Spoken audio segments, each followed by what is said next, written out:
There you are, with you in one sec, just getting organized with the different streams, just making sure I'm in the right place. A little bit off there on Facebook. One sec.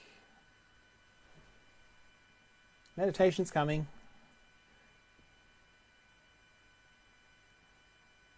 Coming.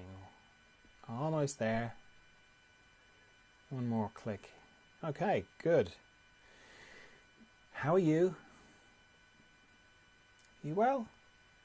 How's the day going? All right? It's all right if it's not, but I hope it's going well for you. Time for a bit of meditation. This isn't a class, it's just a chance to meditate together. It's part of the further emergence work I do. I'll explain what further emergence is when we're finished the meditation. If you're used to meditating, that's brilliant. Can you hang on for a minute though while I explain what I do, just for the benefit of people who are new to meditation. There's lots of different styles of meditation, and this is what I do. For me, it starts with why I would meditate. I'm trying to connect to a part of me that I connect to every night when I go to sleep. Not the dreaming bit, the bit after dreaming. So I'm dreaming and then I drop out the bottom of dreaming into deep dreamless sleep.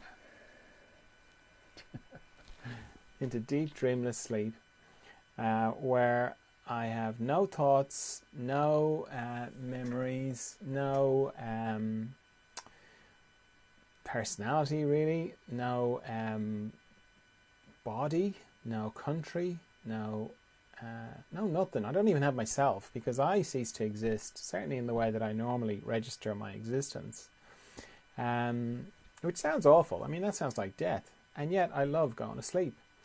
So some part of me knows that it's a good place that I go to, because, as I say, I love going to sleep. And then when I wake up in the morning, I'm refreshed.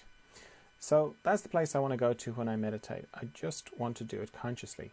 So straight away, if you're new to meditation, don't try this lying down, because you'll fall asleep or you'll battle sleep, both of which are kind of counter to what we're trying to do here. So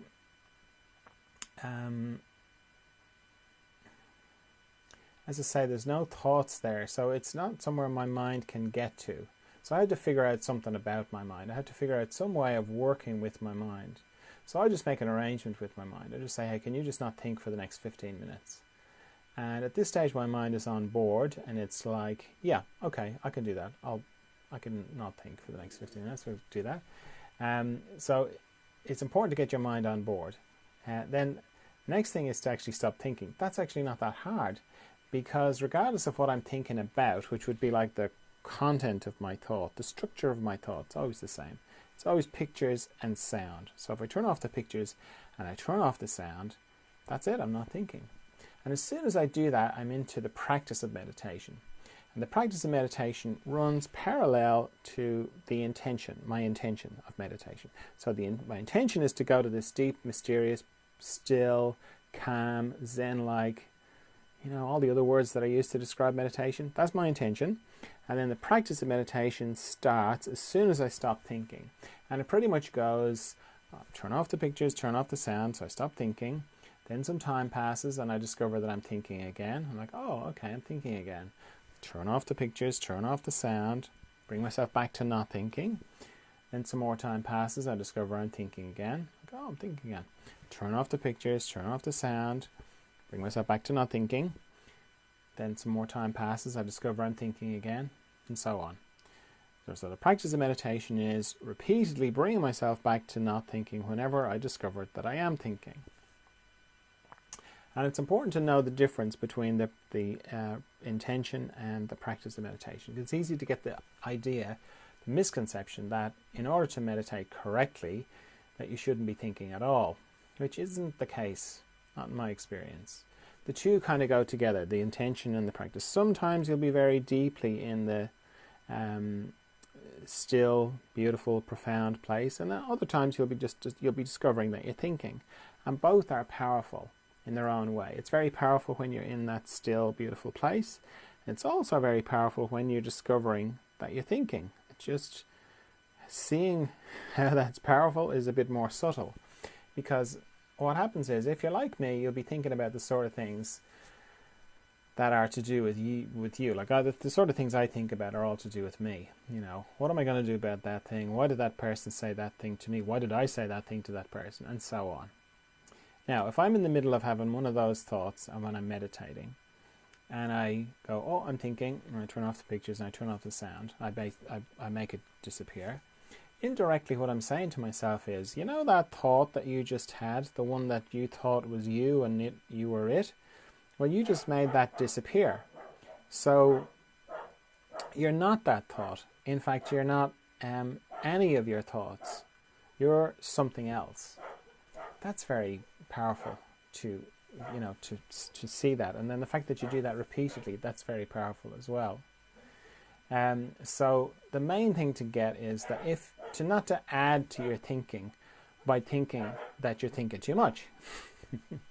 There's no set amount of times that you should be thinking, discovering that you're thinking. It's not like, oh, well, if I'm discovering that I'm thinking more than twice or 3 times, I'm doing it wrong. No, it changes hour to hour, day to day, depending on what's going on. Some days you might just be having to bring yourself back from thinking a lot, other days not so much. There's no right or wrong way of doing it. The main thing is that whenever you discover that you're thinking, you bring yourself back to not thinking. If you do that, you're doing great. Now, while all that is going on, I'm also letting go of tension in my body, or I'm becoming more aware of tension in my body. So I have a system for that. I scan my body from my head down to my feet and back up again, very slowly, very gently, and anywhere I find tension, I let it go. And I use my out breath to let it go, because it's natural to just breathe it away.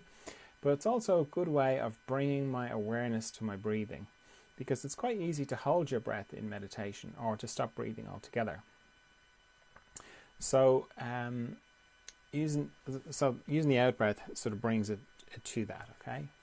And then the other thing that I do is, as I'm scanning my body, I'm paying particular attention to any structures in my body that go transverse or across my body, because anything that goes, mostly my body runs longitudinally, but anywhere that goes across my body, it has a tendency to accumulate tension. I sort of think of it like a log going across a stream. It sort of picks up the branches and the leaves and the twigs and that kind of thing, except in my body it's tension. So I'm paying particular attention to my eyes, my jaw, my tongue, base of my neck, my shoulder girdle, all my joints, so my shoulders, elbows, wrists, fingers, my heart area, my respiratory diaphragm, all my intestines, my pelvic floor, my hips, my knees, my ankles and my toes. Having a nice quiet room is very helpful when you're starting out in meditation. The reason being, when you close your eyes, your hearing will amplify. So one of the things that triggers thoughts is noises, like my dog's barking. So the quieter the room you have, the best chance you'll be giving your mind to not think. And then the other thing I do to help my mind is I set a timer for how long I'm going to meditate for. So I'm going to set my timer for 15 minutes, but you can, if you're new to meditation, I'd encourage you to set it for shorter. Set it for like 5 minutes and then just repeat that 3 times, because 15 minutes is a long time if you're not used to it. Okay, so just let me set my timer.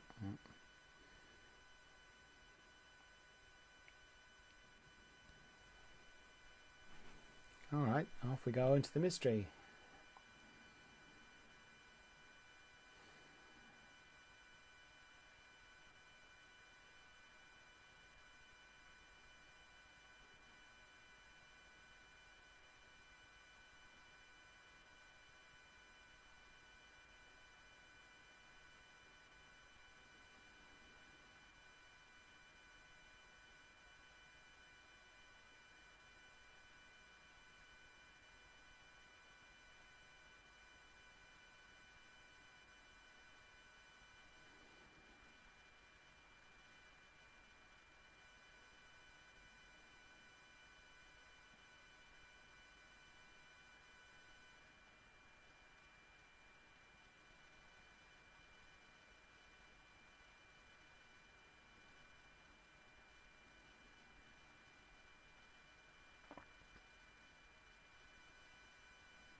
Okay, if you feel like you've gone very deeply inside yourself, then take a bit of time to come back from wherever you feel like you've gone before you open your eyes.